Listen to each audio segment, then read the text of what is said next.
What's up, everyone, and welcome back to another episode of Two Sisters, One Book. I'm Karla. I'm Amanda. We are two sisters, two moms tackling one book at a time. Oh, so Amanda is so excited because we are onto a new book for you guys in our little podcast book club going on right now. And we are reading Obsidian by K.F. Breene. Such a good book. Now, just so you guys know, I have read this book before. Amanda has not. So basically, we're taking a little swap here where now I'm in the position Amanda was in when we were reading The Fourth Wing, where now she's reading it and learning and discovering all the fun new stuff. And we are seeing her initial reactions while I have already read it. And I am here to witness her reactions. I am so excited. And I know you are excited. Yes. Yes. I am super excited. It's also one of the few books that I haven't spoiled for myself. As you guys know, I like to see what happens before I start reading the book. Yeah, and we are not going to do that with Obsidian. We are not. We are going to give you the excitement all on film. So I hope you're ready. Yes. So, so before we start, we want to show you guys our cute little blankies. Just one more chapter. They're Yep. so soft. They're Christmas presents. Yes, Amanda's got us these blankets for Christmas, and now we're matching, and we wear them. Well, I definitely use mine all the time.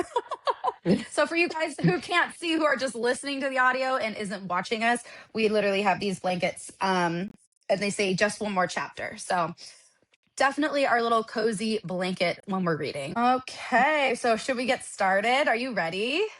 Yes. Okay, so we decided to break this up for the first 3 chapters. So we started with chapters 1 through 3. What I'm going to do is I'm going to kind of break down the chapter just in a quick summary, and then we can just kind of talk about it before we move on to the next one.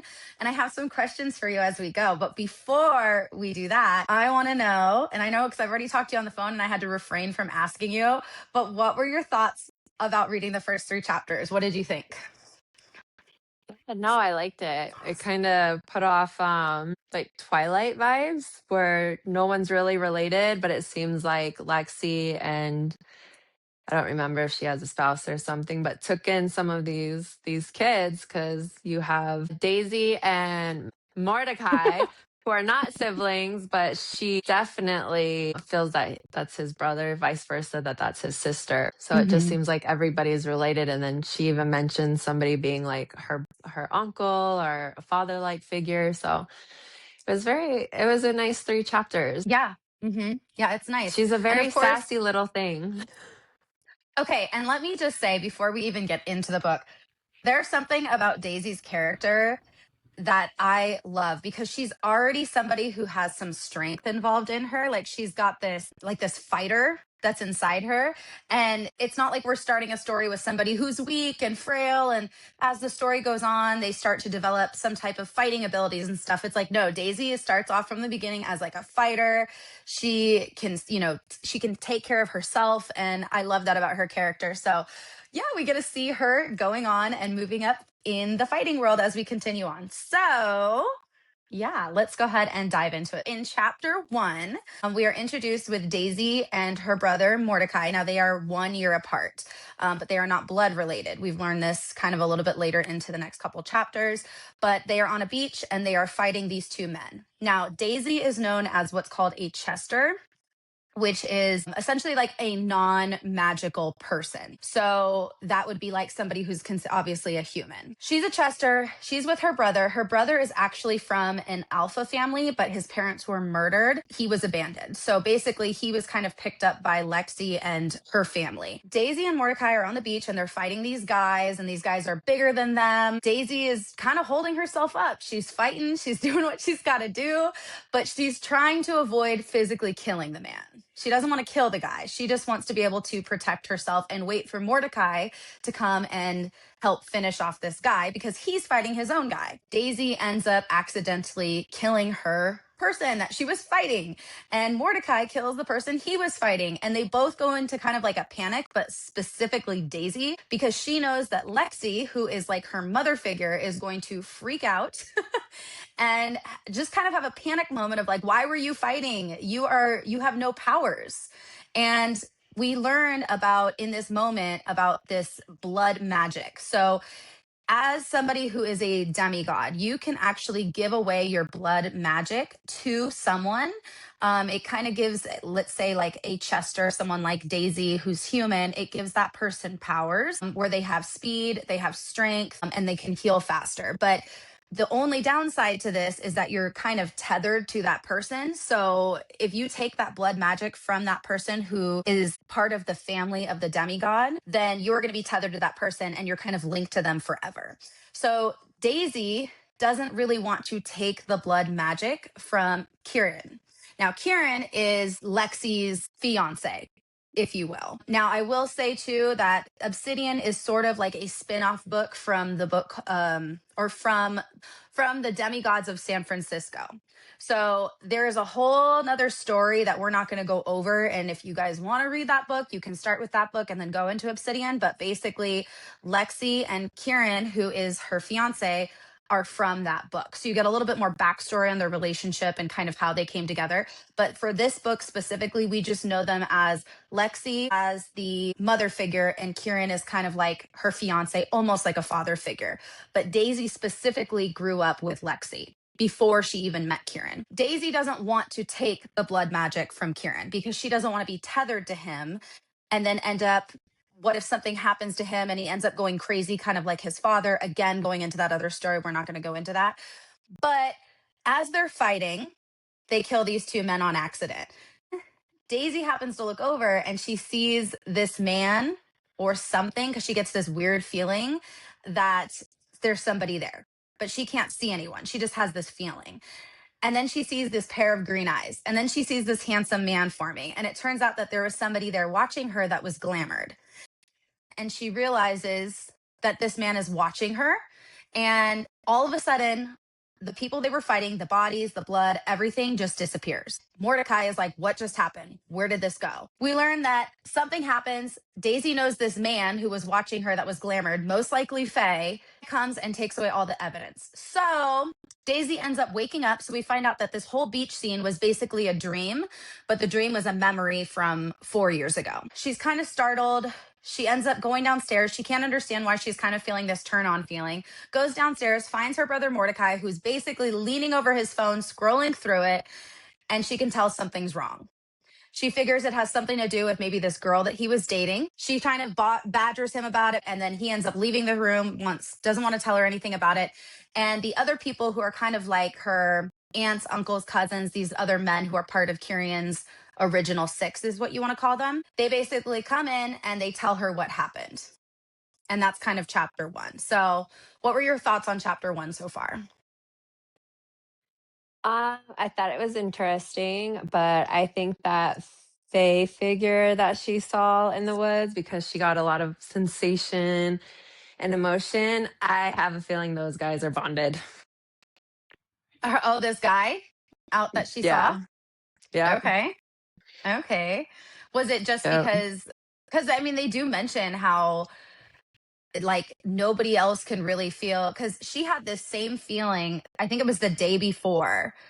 And Well, she mentioned it before, like a while ago she had it, because then she went back a couple of years and then it jumped forward again. But she recognizes him, and then every time, like that feeling that she gets is like a very intense sensation. She gets like chills going down her spine, a feeling that she hasn't really felt before. And just the wording from the book, I'm like, her body gets very, you could tell her body is a, whatever he is, and when he's around, her body is affected by it, is what I'm, man, I cannot get my words out. That's how I feel. That's how, what, from the first chapter and from the last part of chapter 3, I'm like, oh yeah, these guys, they have to be bonded in some way, Mhm. because Yeah, just the feelings that she gets. Yeah, and we don't know this guy's name. We just know him as somebody who happens to be like almost. I get it almost at first. The first time I read it, I'm like, wow, this is like it's creepy. You got this guy who all of a sudden you just see these green eyes and they're just watching you, and you're like, whoa, what is that? And then he sort of unglamours himself so she can see him, and she's immediately attracted to him, but also flooded with fear and confusion. Yeah. She's terrified. And it even explains it that even 4 years later, she has this dream because she constantly sees him in dreams. After she met him that original time down at the beach, she's constantly seeing him in her dreams. And she has that same feeling that returns, like this feeling of attraction, confusion, fear. And there's definitely some type of a bond there. And we don't know what it is. We don't know anything about this guy except that he was just watching her at the beach. Okay. So, moving towards the end of this chapter, what was your impression of Mordecai and his situation? Like when you see her coming down and she's eating the grapes and she's like, "What's wrong with you?" And she's like kicking his chair and he's just like, "I'm fine. I'm fine." Well, I can't remember I think it's only a year age gap, but they kind of seem like they're like the twins mentality type thing where I know something's wrong, don't tell me. And it's the point where it's like, I know you're a psycho, so I'm keeping this to myself. I just thought it was very, you could tell that they spent a lot of time together and they really do care for each other. And you could definitely tell the situation that he is in, he just wants to let it go. And she's just like, I'm going to mess up whoever messed with you. Like, tell me Hmm. now. I want their social security number, their name, and where they live, type thing. She's like, "I am coming after you." Like, Yes. And even which, all the siblings were just all like, he's fine. He just doesn't want to tell you because you're a little psycho. So, yeah, except they know. one. He's just like, let's do this. Jerry. Jerry, yeah, he was like, he's like, "Oh, yeah, no, we're not going to tell you what happened." Wink, wink. And then he totally blurts out what they all said. You weren't supposed to tell her what happened, Yeah. right? And then he's like, Yeah. the way I pictured him is he's like making food or something. He's all like, whoops. Oh, well, like, there you go, sis, and walks away type thing. Like, well, I someone know. has to tell her. She's going to figure it out. Like someone who just goes in and puts that wedge in as far in as they can and then just leaves the situation like, "All Yeah. right, They're well, now like, you oh, you handle it." chaos broke out. Peace out. I'm good. Right? Um, but yeah, so from there, essentially, we go into chapter 2. So at this point, we know that Daisy finds something out about this ex girlfriend that Mordecai was dating, but we don't know yet. We just know that Daisy teams up with this guy named Zorn. Now, Zorn is a character who is part of Kieran's original six. And the original six are basically described as like super handsome men who started with Kieran. They basically swore a blood oath to protect the demigods. They're kind of almost like, the way I interpreted it was like warriors of the demigod. That's kind of how I saw it. I don't know if you saw it the same way, but that was my interpretation of it when I first read it. So we see Zorn, who essentially is kind of like a trainer. He took Daisy under his wing a while back, I think about 5 years ago when she first started training. And her and Zorn go and they go looking for this ex girlfriend because we know Daisy's not happy about what she found out. And we come to find out that this girl, her name is Ava. She was the one who was dating Mordecai. She ends up kind of just dating him to get information off of him to essentially have him robbed and jumped by her boys. And she really doesn't care much for Daisy nor her brother Mordecai. She thinks that Mordecai is just some, lost alpha and that Daisy's some Chester, and she doesn't care about that. But she basically was tricking Mordecai into dating her so that she could get the information that she needed. She ends up sleeping with someone, films it, and then sends it to Mordecai as a punishment. What ends up happening is Zorn and Daisy go and they go looking for this girl. They find out that she is in this area called the Dual Society Zone, which is like an unregulated area filled with like criminals, and basically there's no demigod enforcements or police, anything like that, to basically interfere with all the criminals that are going on. So Daisy ends up sneaking into Ava's room and she discovers that there's a bunch of men in there with her. There's one man who's in the bathtub taking a bath, which is kind of weird, but okay. And then there is three other men that are sitting in the room with Ava. She can hear this girl talking and Daisy decides to turn off the lights and basically attack. So she goes in and takes out all these guys, right? And again, that goes back to that fighter in her. I absolutely love that fighter in her. So she takes them all out. she basically holds Ada down, or I'm sorry, holds Ava down and asks her why she did what she did to her brother. And what ends up happening is Ava, kind of confesses, like, oh, well, I just, I'll tell you whatever you want. And she's like, who's the guy in the bathtub? And Ava's like, he's here for the buyer. He's one of the high up people with Randall, and he's just here to make sure everything goes smoothly. And they're just like, okay. And she tells Ava basically, you better send my brother an apology. You better send him a video apologizing to him, and I never want to see you again. And then she tries to get a little bit more information out of Ava. So Ava tells her that the business that she's in with these guys is that they basically steal antiques and special items and they sell them off to buyers. What she does next is she goes in and she tells Zorn what she heard and what she found out, and then they go in to find Mr. Bathroom Guy. What were your thoughts on that chapter? It was I felt fast paced. Like they got in there and she did what she had to do. And she basically I don't know if I read that part right, but Ava could put off emotions. So she was trying to give Daisy different emotions, but Daisy's like, oh, no, you can't do that to me. Like she was able to pick that up. So I feel like that kind of backfired on Ava. I feel like Daisy is just a feisty little thing. Because what does she do? Mm-hmm. She cut her and then she basically toys with them, showing them like she has the upper hand, but she even goes into this situation knowing that like one wrong move could really end herself too. So I'm like, wow, you're kind of cocky for like you're still in training with this guy, but good for you. I love her. All right. So going back to talk about Ava's abilities, that is a strange power, don't you think? I really like it though. And what the other guy's power, man, she said it so fast. Um he had something like toxins in his blood or something where it wasn't supposed to Mm-hmm. affect him unless it got into his blood, and because it was seeping into his bloodstream, she's like, he'll be dead in a second. I was like, his own power did him dirty. Yeah. Wow. That Like sucks. that was an unfortunate series of events from his power to leading to his death. So that was like, what?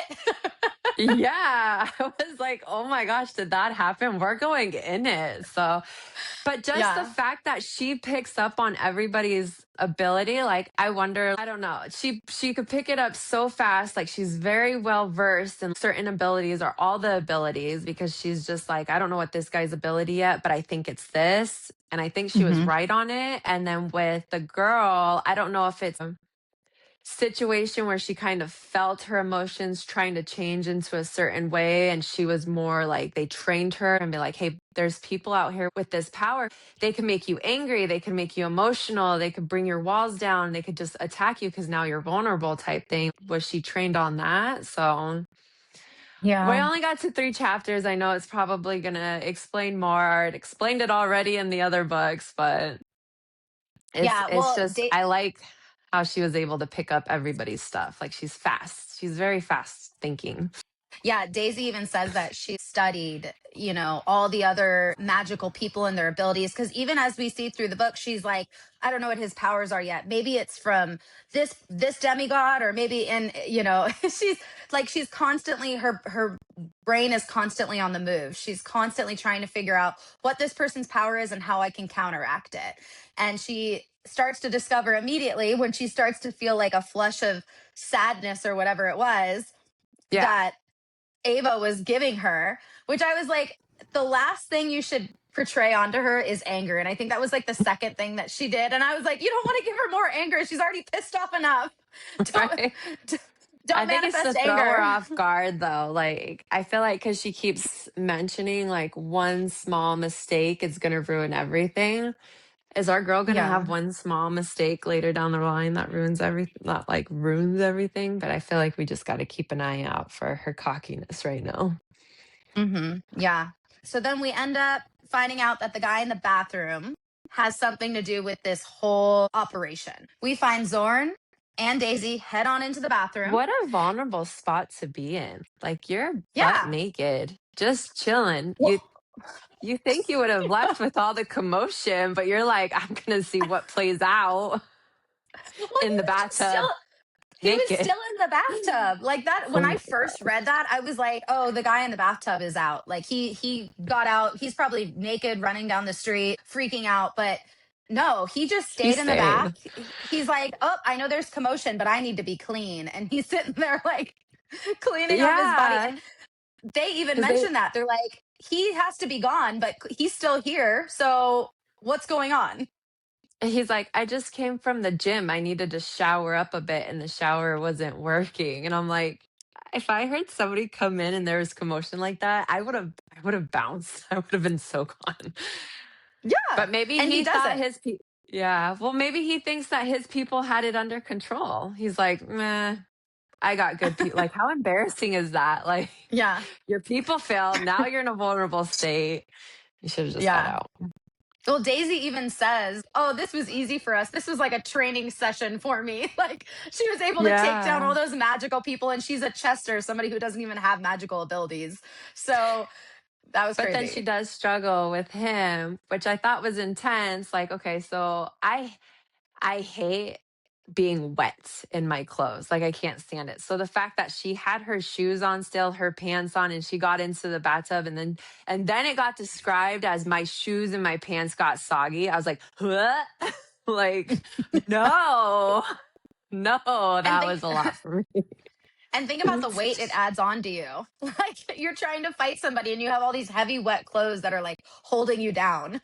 But she got that guy in the bathtub. She was able Yeah. to she wrestled with him. She did slip up a bit where she got flung. And then we saw her once again, like, like she had to prove herself back up again, which she did, Yeah. which was really cool to witness. All in a bathtub, all in a bathtub, all Yeah. wet. This guy's naked. Kudos for everybody in this scene. Yeah. Well, she even says, she's like, "That's not how I expected that to go." Like Zorn comes walking Yeah. in and she's like wrestled the guy to the ground and she's like, I got him. It took me a minute, but I got him." She's a very narrative person. I like it. Like her character is very narrative. Like Yeah. it's like we could You're actually feel her and you're be gonna her, you love her know? character. As you start to get to know her character more, you're gonna totally fall in love with her. I already am going to say it. She's gonna be somebody later. You're gonna be like, "I'm in love with her character." I just know it. Probably, probably. But I did like the things that they were trying to, or they did try to collect, like the chalice. I'm very curious to see what is so special about this chalice. Mhm. The chalice. Wow. And then the other stuff that they collected. So I'm hoping in the next chapter, do we get to hear any more about all the antiques that is in this lady's house? So, okay. So yeah, okay. This is hard because I can't spoil anything. Just Now tell me I to keep reading. Just keep reading. know. Move on. Just Okay, keep hold on. Let's reading. try this. No. Let's try this. Is the thing that she's stuck in between her chest, is that like a dagger type thing? The thing that she stuck in there, it is not a dagger. Okay. Does it No, that explain? Did I miss that part? no. You will learn more as it goes on. And I will tell you right now, this crystal chalice, just remember that. Okay. But Okay? The do we crystal do know chalice, there's remember it. pretty designs on it and everything. Okay. But we do know our Daisy is a thief because she did take Yeah. whatever she put Yeah. in her chest, which I'm very curious. And so I was trying to picture it. I was like, okay, so if this is a dagger that she took, right? She's putting it in her bra, like, dang girl, you're gonna stab yourself. Like, what is happening Yeah. here? Well, But because okay, what so if it's not a dagger, then we can scratch off that. yeah. So, because the guy who's in the bathtub, she ends up confronting him, and she's asked him, she's like, "What is this? What is this chalice that what is this? Like, what is your buyer here for?" And he says, "Oh, he's here for a crystal chalice." She's like, What do you need with a crystal chalice?" And he's like, "It's basically something that the Fey King, the dark Fey King, needs to Yes, okay, I help break through the remember. Fey Gate." Yes, Yes. And then that's because when we found out that Zorn yeah, Zorn is yeah, Fae. So now we're yes, wondering if he's in danger. Because after he like told that whole rant, he's just all like, Daisy, I need you to go do this and get out. So it's yeah, just like, yeah. oh. It Yeah. Well, reminds me of because Homeland Security. He's going to torture you until he gets what he wants. So buckle up. yeah, because we have these two realms, right? So we have the human realms, and then we have the Fey realms, and then we have what's called the fringe, which is like the Fey gate, and that was created by what they call the old gods to basically keep the two realms separated because the Fey are, as we know, stronger, more powerful, and if they were to come into the human realms, they would basically, you know, Enslave um, everybody and destroy mhm, it. Yep. I remember enslave that them, part. It's so imprison them. sad. Yep. And so the way to basically keep them separated was they created these, I don't know if you call them beings, but quote unquote beings that are called celestials. And these are kind of like the guardians. They guard the fringe and they prevent the fae from crossing over. Now, it does mention that the humans can't, they don't usually, if they do cross over into the fae realm, most likely they're not coming back. And if they do come back, it's because they struck a deal with the Fae, which usually ends up going bad and they still end up getting killed. So most of the time, you just don't cross the fringe. If you're a human on this side, you don't cross over. And the Fae won't cross over either unless it's something work related. And then they Yeah. will cross over, They but don't then they have stay to that return. long. Yeah.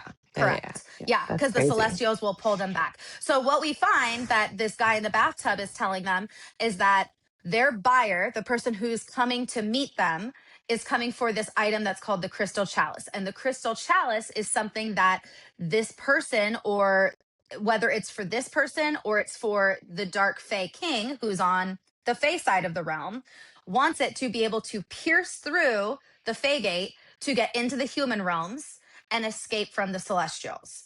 So immediately Zorn is like, I might be in trouble, like, because he is Fae.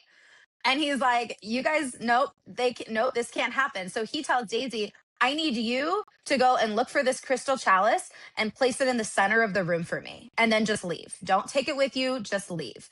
Place it in the center. And the way I interpret it is that he wanted to examine it and figure out what it was. Now, we don't know if Zorn knows what the crystal chalice is or not, but we know that he tells Daisy to go look for it and to put it in the middle. So she does that. And on her way out, as she's going to find the crystal chalice, she's like, yoink, and she's picking up all these antiques. Yep.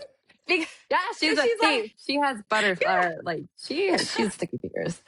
She's my yeah, girl. because she sees like a vintage watch and she's like, that'll look good with my outfit. So she puts that on, right? And she's looking through and rummaging through these items while she's looking for a chalice. And she's like, I don't even know what a chalice is. She's like, I'm assuming it's some type of like a goblet.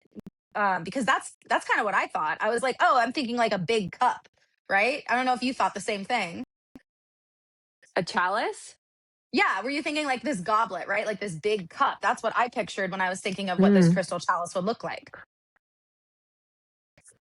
I don't know what I was thinking it was, to be honest. Oh, I think my brain did think it was a cup. Because then I was yeah. picturing a scene from somewhere else. But yeah, because she found it behind a door. Mm-hmm. Yeah, she finds a chair that's sitting behind a door, but before that, she sees this almost this item looking thing that's sitting on a table. It's flat, and she picks it up, but she hears like this humming energy that's kind of radiating from it, and so it like draws her attention to it, and so she goes and grabs it, and she's like kind of looking at it, and as it's sitting in her palm, the vibration is getting stronger. So she's like, this is strange. Like, what is this thing? And she's like, well, it's not the goblet, but I'm going to take it anyway. So she can't fit it in her pocket. So she shoves it in her bra, right? Because we've all done that. You know, we all have our phones and we're like, oh, I have no pocket. So you just like shove it into your bra for like safekeeping. Like, Oh that's what yeah. she does with That this is little our item. pockets. Yeah. And that's what Amanda thought was the dagger, which is not a I will tell you that it is not a dagger, but she does put it in her Dang. I bra. had thought it was gonna be like this magical dagger, but then my mind had a few different things that because uh she grabs it, she sticks it in and she leaves and then she runs back into her mate. So I feel like either the thing that she was stealing has something to do with him, like that's why it was like vibrating or something, or if she was feeling that feeling that she was feeling before because he was getting closer and it had nothing to do with the thing that she was trying to jack. Mm. Those are interesting theories. I like those. And I like Yeah. being on this end telling you I what hate you would being tell on this me. end because I never give people what I originally thought because sometimes I'm like 1,000% out of the ballpark, like completely wrong. And I don't want people to be like, wow, you are so stupid. That's not what I got at all. So this is new for me and I'm like so embarrassed. It's fine. Hide No, but myself.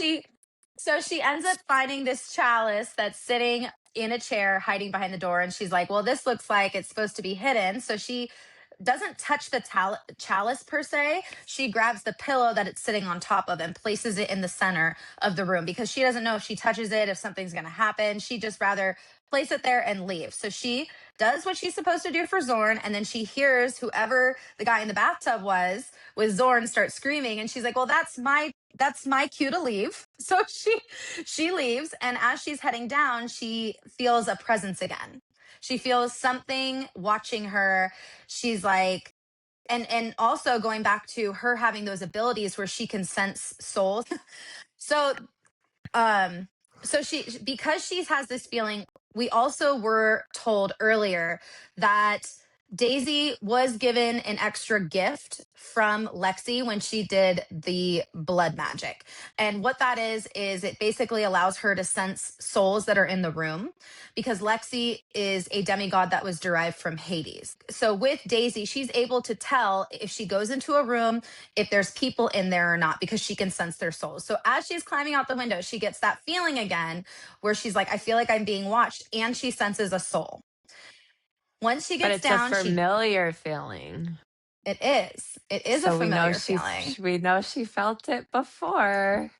Exactly. So she gets down to where she is. She turns around with her weapon, like, all right, who's here watching me? And she sees a familiar pair of green eyes. And he tells her, hello again, little dove.